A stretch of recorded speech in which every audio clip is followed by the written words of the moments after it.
আপনি তো আমারে তালাক দিয়ে বাড়ি থেকে বের করে দিছেন, এখন কোন মুখে আমারে নিতে আইছেন? শিউলি, কোরআন হাদিসে আছে রাগের মাথায় যদি কেউ কাউরে তালাক কয় সে তালাক হয় না। আমি তো রাগের মাথায় ঝগড়ার মধ্যে তোমার তালাক দিছি। আর তোমার কি মনে আছে আমি কিন্তু তোমার 3 তালাক কই নাই, আমি 2 তালাক কইছিলাম। 2 তালাক কইতে তো পৃথিবীতে কোনো তালাক হয় না। 3 তালাক না দিছেন, 2 তালাক তো দিছেন। আগের মাথায় তালাক দিলে তালাক হবে কিনা? আমাদের দেশে অনেক সময় দেখা যায় প্রশাসনের তরফ থেকেও বিভিন্ন বিলবোর্ড লেখা হয় রাগের মাথায় তালাক দিলে তালাক হয় না। আর অনেকে এরকম নিজের মতো ফতোয়া দেন। ভাইরা আমার, তালাক কি মানুষ প্রেম ভালোবাসা মহব্বত করতে করতে তালাক দিয়ে দেয়?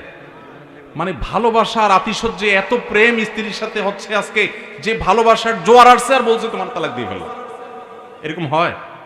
তালাক তো হয়ই রাগের মাথায়। তাহলে তো রাগের মাথায় যদি তালাক না হয় তাহলে দুনিয়াতে কোনো তালাক আর হবেই না। কি বলেন? এগুলো পাগলামি মার্কা কথা।